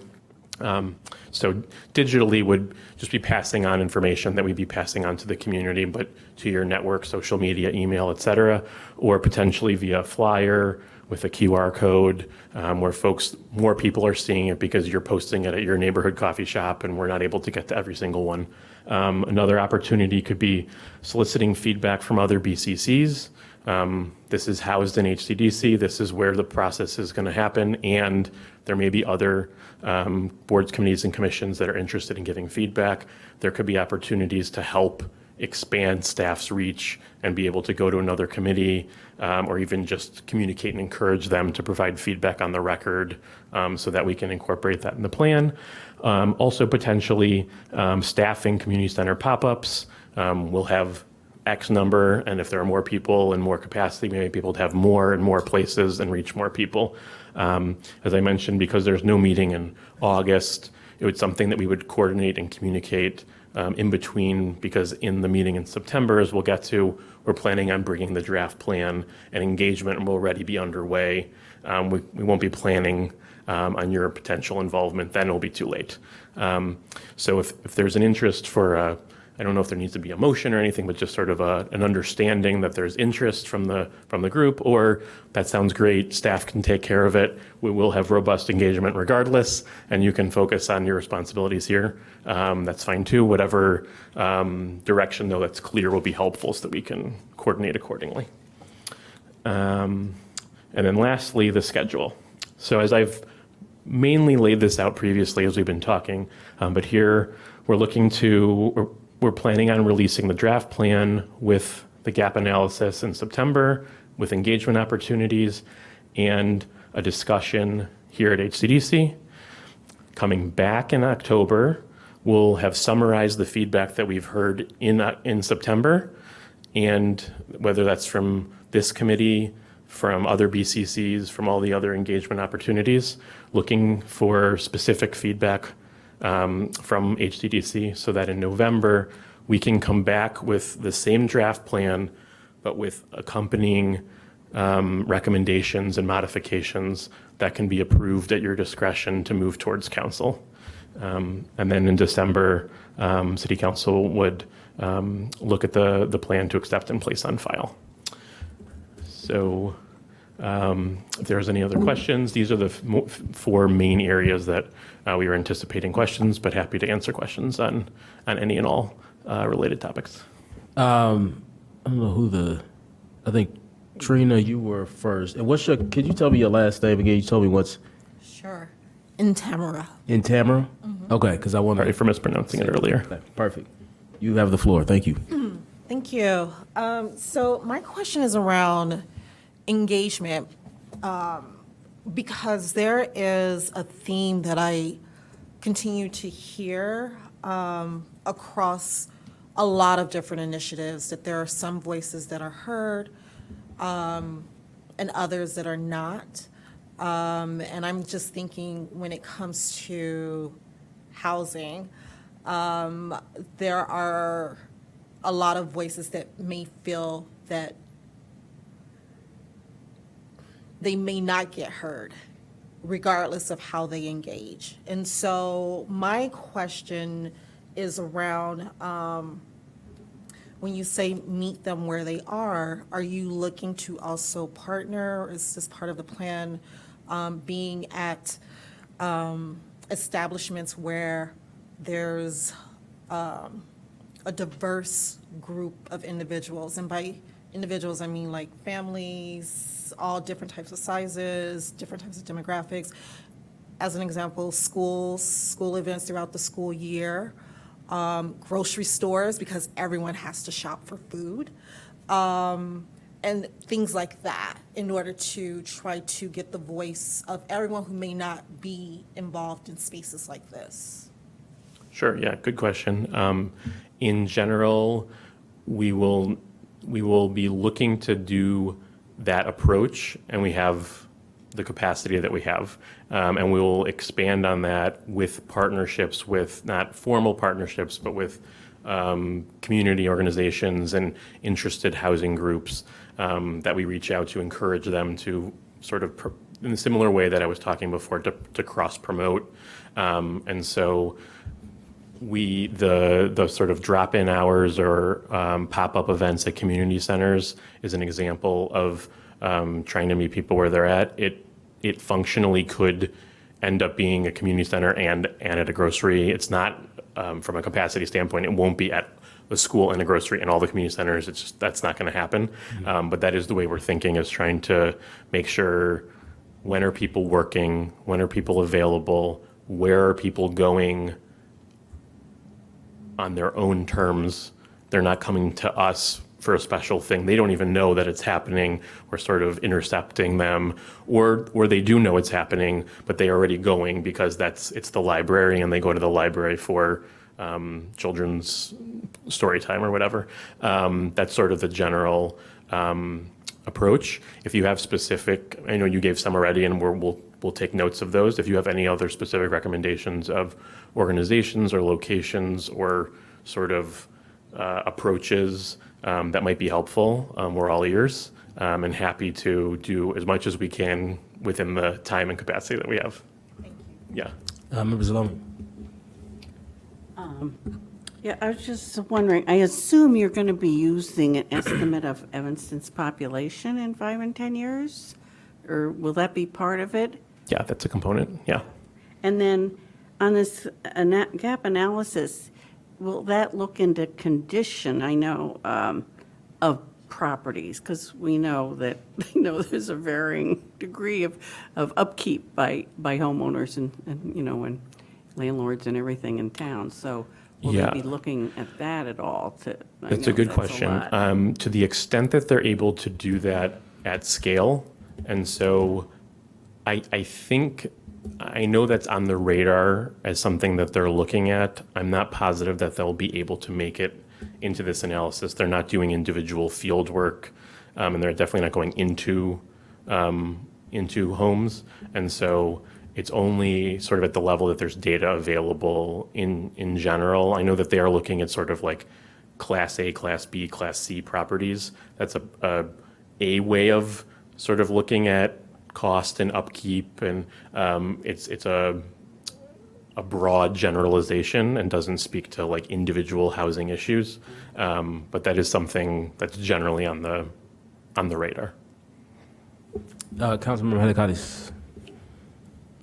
You can go ahead and sign me up for September ward meeting, but I think feedback as far as other BCCs, I think they're community members who are used to giving like really good, thoughtful feedback. So I think we should reach out to them. And I think like Trina said it perfectly, like it's important to meet people and hear from all our voices. I know that a lot of renters often feel shut out of the conversation. And I think they are Evanstonians and they live here too, and they're just as important as people who own a home. So I want to make sure that, it sounds like we have a great plan to engage as many people as possible. Councilman Rogers. Thank you. Very excited about a gap analysis. I think that's key to everything we're doing with our zoning, with our comp plan and everything, is knowing where we are, what we have, what we need moving forward. Just to kind of piggyback on something that was said a little earlier, I don't know when you were talking about Class A, Class B, Class C, I don't know. Also, I think it's very important to look at the age of our structures.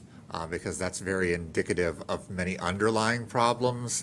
Odds are a 1920s building has issues that a 1960s building doesn't have. Now, some of those have been converted and everything, so you'll never catch everything, but it is indicative of how is our housing stock aging. Do we tend to have newer, older? Is it separated by wards, by areas of the city? Things like that. I think all of that is very important in looking at that gap analysis and kind of being able to project out. Our gap analysis is kind of a snapshot where we are, but also looking at, okay, we have a lot of housing that's going to be over 100 years in the next 10 years. That probably means we have a good gap analysis at this moment, but we can extrapolate a few things about where we'll be at that 10-year period when this is kind of reaching its zenith. So I think that's very important to include in that evaluation of the gap analysis. Thank you, and that does tie into what Joanne was saying. That is census data that's available, and so while it's not a one-to-one with conditions, it is a good representative piece, and that is something that they're looking into. I believe they are planning on doing the gaps. They are doing the gaps for the future as well. I'm not positive that the full gaps will be for 5 and 10 years, but they will be projecting out, and that is particularly helpful. I don't expect every year and where we're going to be, and it's the best guess too. Correct. It's our best guess on where we're going to be, but at least it gives us a data point to look at that as we evaluate this in 5 years. Are we moving where we are? Is this projecting is our housing deteriorating faster than we are anticipating? Yeah. Are we replacing housing more quickly? Those sorts of things. Agreed. Yeah, it will provide an important baseline, and without that, it's hard to measure our success. Yeah, and if I can just add on, one of the things that Uri mentioned earlier in the presentation was the model that the consultant team was going to build for us as well. So that's another tool that we'll have in our toolbox to be able to evaluate whether or not we're trending in the right directions on these various data points over time. We have a little bit more time. I won't always allow this, but I will today. It's a small group. Does anybody in our audience have any questions, quick questions? Keep it real quick and snappy. You'll have another opportunity, but if you have any questions, I will allow a few. Please, yeah. And if you can, I just want to make sure you can be heard. I love the idea that you're reaching out. And so have you thought about where you're going? And is this a step? Well, I guess I have two questions. You have a consultant that's going to help with the engagement? The engagement is just going to be performed by staff, potentially with some additional assistance from the committee. We don't have the scope that the consultants are working on does not include engagement. So are we targeting certain income ranges? Are you targeting everybody? Ages, families, seniors? The housing plan is the name answers that. It's housing for all. So we're looking for input from everybody. Right. Yeah, no, I mean, I love it. And I'm just thinking that in terms of where one goes, and I know like the preschools and the Joseph Hill schools and then the community centers if we're looking at kids, but then the Levy Center and all the activities there, I feel like maybe if we asked, as you say, the BCCs and other people, where are you going to get the most diverse input with the questions you have? I love it. I mean, Any other questions? No questions? Okay. Few things for me, and then we'll close out. This is our last agenda item. I think starting with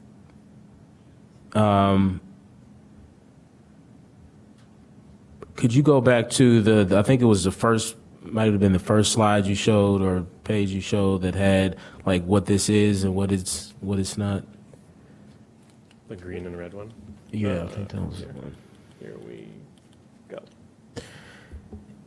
Yeah, so generally I don't know if we have a strategic housing plan landing page yet on the city's website, but we should develop something. And I'd love for this and really everything we've discussed to go on there, just so the community and so the committee has a better sense of what direction we're taking, and they don't necessarily have to attend meetings like this to understand it at a little bit deeper level, but there's some place where this information can live. And if we need to go through, some process for this to be, to really make sure that this is, to designate this as the formal direction of the plan, we can do that. I don't think we need to do that. And so if that's not the case, I'd love for this to live somewhere on the city's website. I think one of the things that kind of prompted this slide was a question I had, which I was trying to figure out if basically is the plan going to be developing programs? Is it going to be evaluating programs? And I think what we learned from this is there's not going to be an audit of current initiatives, but there will be, I think you use cataloging. Could you quickly kind of explain in your mind what the difference that is between auditing versus cataloging current initiatives? Sure. Yeah. So one way of looking at it would just be we're like one level up in terms of sort of like strategy and program design and evaluation, and is one level down, and that will potentially through this committee's guidance and public feedback could be an early implementation step of this plan. But you said what can be an early step? An audit. Okay. An audit of current programs. Okay. In order to focus more in a high level and forward-looking, we're foregoing diving deeply into our current programs and more interested in what is the need and what is the future of our programming. And then we'll have that as a backbone to then look at how do we adapt, enhance, modify current programming or add. In terms of auditing versus cataloging, the pieces that we're planning on including are basically like a basic table so that there's an understanding of the various initiatives. Right now, I believe there are approximately 50 initiatives that relate to housing that we're planning on including in the plan that we're working through. And so it would include something like the name of the initiative, a description, income eligibility, geographic specificity, if there is any, how they relate to the objectives or not that we're putting into this plan, and possibly a couple other components if it makes sense and applies. They're pretty eclectic. Policies don't have funding pots connected to them necessarily. Some have money coming in, some have money going out. But that's sort of the way we're looking at it, as like a table as a starting point that's public, that's clear, and then if it makes sense, doing more of a thorough deep dive to look at those programs' effectiveness and also look at potential new or different programming that better meets the needs. Okay. Yeah, so I think we probably should add, cataloging current initiatives on what we are going to do with the program. So just making sure that we are trying to capture as much as we can on both sides, and again, making this public. Even what you just mentioned about, what we are going to provide in cataloging, I think is important information. Sure. It could be explained quickly. It's like, we're going to, here's what we mean, just a little bit of a few sentences. Here's what we mean by catalog initiatives. Here's some of the things it'll cover. If once we're ready to put that information out, I think we should, just so people understand, so people have a clear expectation of what the outcomes of this, what we're going to get, what the deliverables are going to be, what they can expect in the end. And I think I would love to set the expectation earlier so that we don't get to the point where people have, if it doesn't meet their expectation, they feel as though they thought, I thought this was going to be something different. The more we put out now, the more it's like, all right, y'all, we're all on the same page. This is what the outcomes are going to be. This is deliverables. This is what, we'll learn from it. So I think that's incredibly important. The next question I have is the same thing for preserve, create, reduce. We're running into this issue with Envision Evanston, where those terms can mean different things to different people. I think we need definitions. Just, what the staff that is working on this plan and the consultants, like, what do they mean by preserve, create, reduce barriers? Just a little bit of definition and explanation, I think is important. Next thing I have is, do you think this is gonna produce more short-term, have more kind of short-term implementation actions than it will the medium and the long? Or how would you, when you think about, I don't know.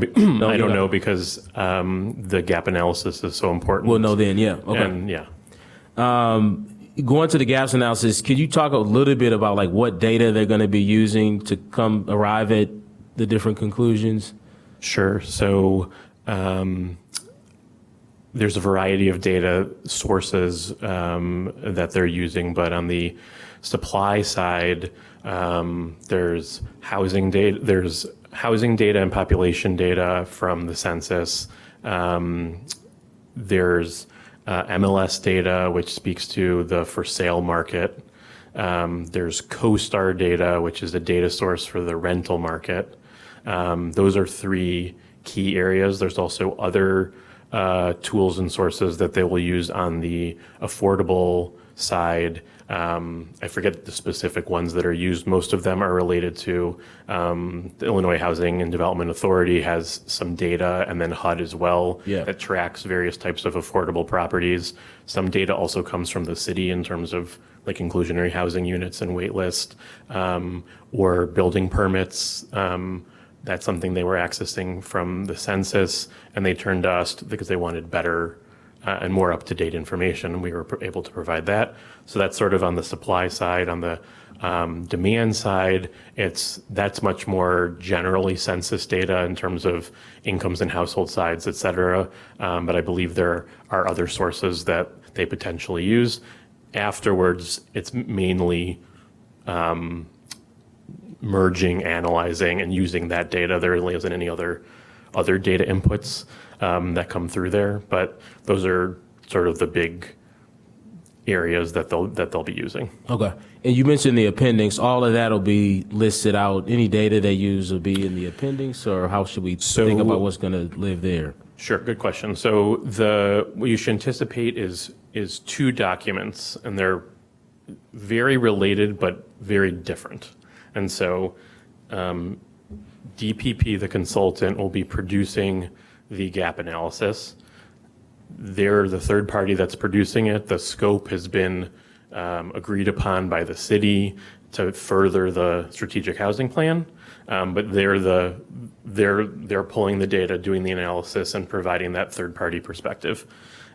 That will be released in September, along with the draft plan. The draft plan will be draft, and we'll go through a process of meeting people where they're at, getting input from a variety of sources, making changes, and presenting that to council. The sort of the data in that Housing for All document will be a subset of that information, but all of it will be in that other more technical document that is focused on that piece. Okay. We probably will not copy paste everything back into the appendix, but we'll try to keep the documents sharing them together and making sure that people understand the differences and how they relate. And again, the strategic housing plan is developed by the city through input from the public and goes through that revision process. The gap analysis is more of a static input, if that makes sense. Yeah. Last thing I wanted to touch on is just the community engagement piece. And so this is something I've talked to staff about. I really want this committee to, take a look at the schedule and think about, when we want to introduce community engagement. Obviously, there's ward meetings, but there's other things that can be done. And I think I'd love for this committee to give some feedback to this so we can decide, because as Uri said, we can't do everything. So what do we think is going to have the most impact? And I'd love for some of those ideas to come from this group. We can share that with staff and get on the same page about what that looks like. I agree. I think, we need to be at basketball games, or like there's, you go to a community center on an off day, you might not see that many people. It depends on what time. But if you go to a basketball game, a grocery store, you're going to have an opportunity to speak to a lot of people in a short period of time. So if we can figure out, what high volume, activity location makes the most sense, that's probably where I would want us to be. But I want us to talk about that. Let's think about where do we want our staff to be?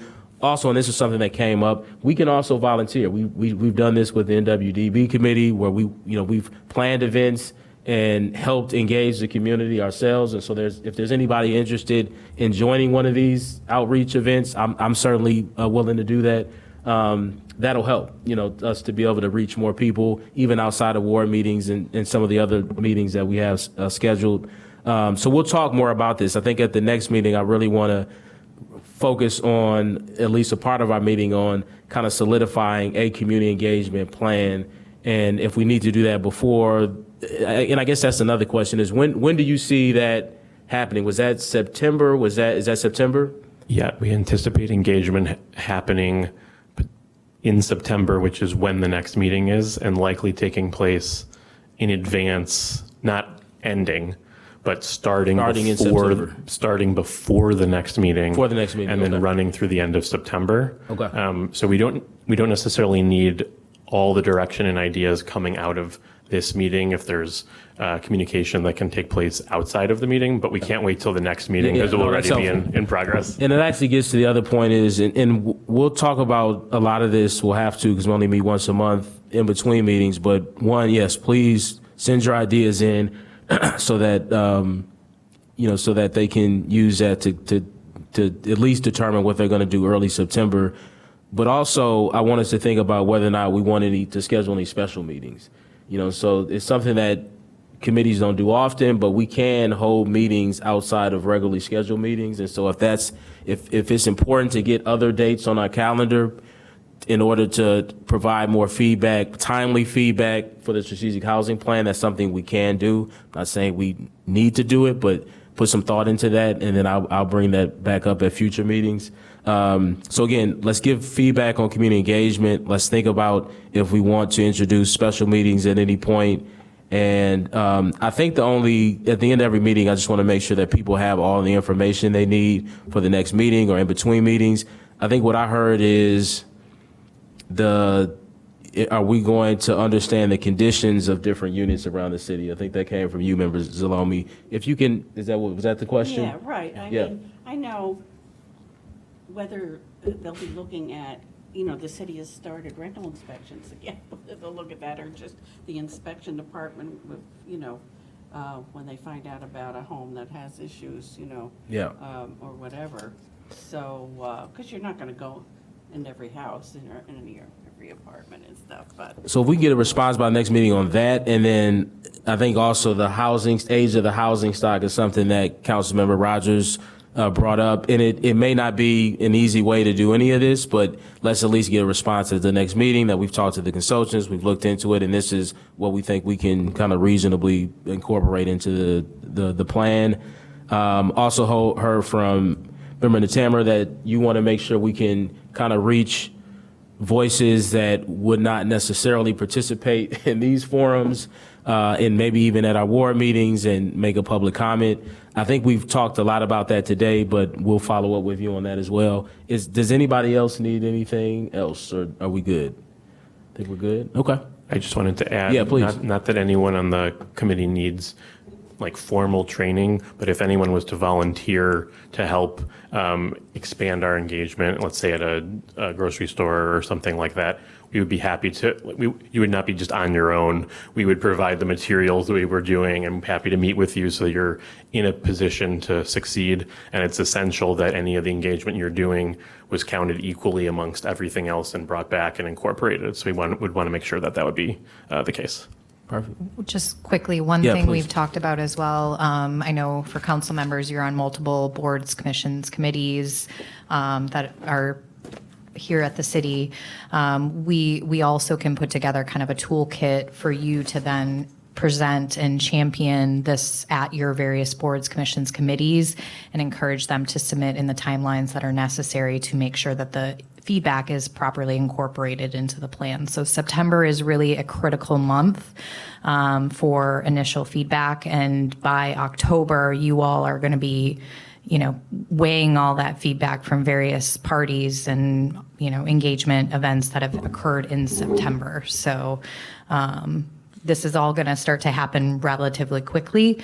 I know we put it on hold, but we're at a point now where we want to really make sure that we're hitting the December timeline for council And are considering you thinking and of a adopting. survey, focus groups? I mean, how are you taking in? Is it survey? You're going to take it in?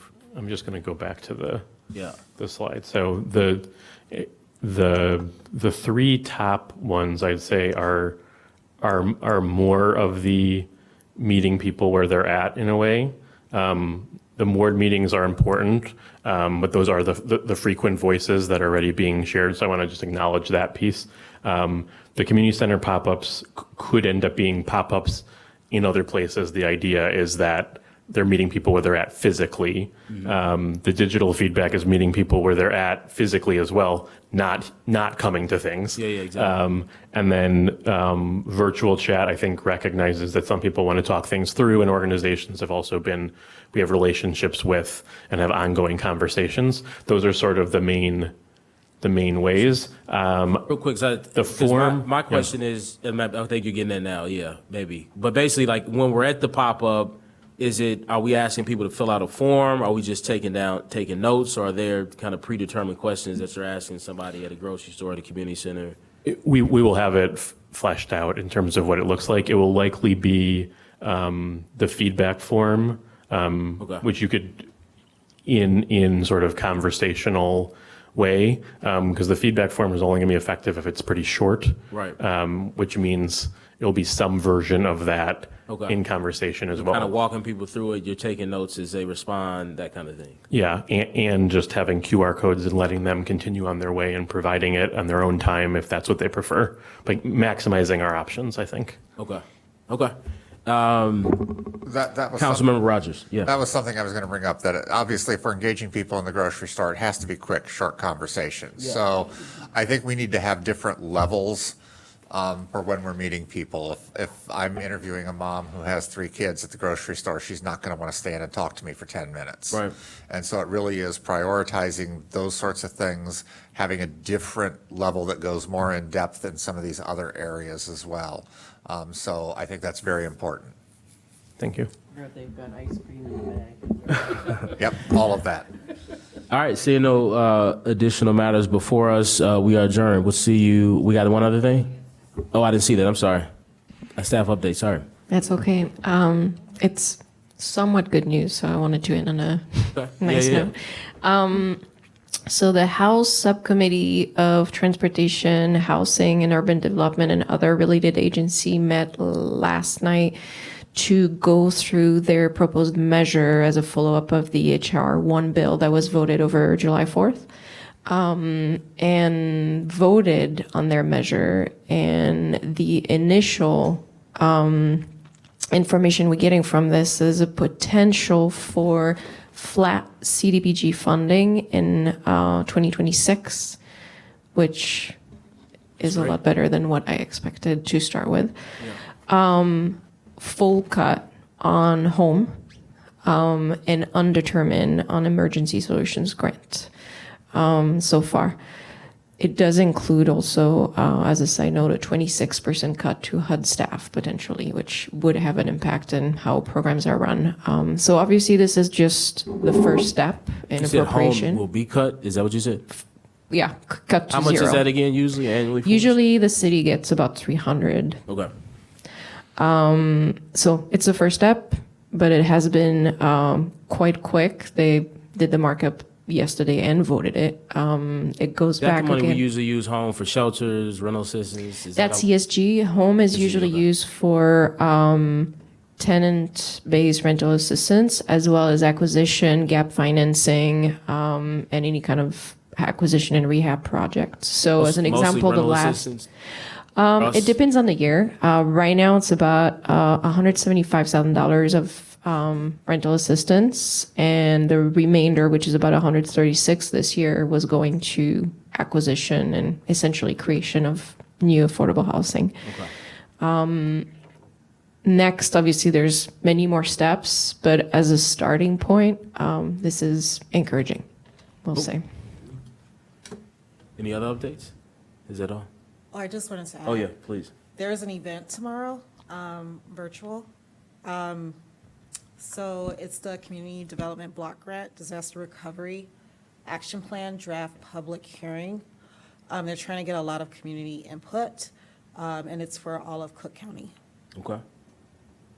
Excellent. Thank you for sharing. And it's, so you go to the Cook County website? I can forward the email that I received. If you forward it to me, I'm able to forward it to all committee members. All right, everybody, we are adjourned. Thank you.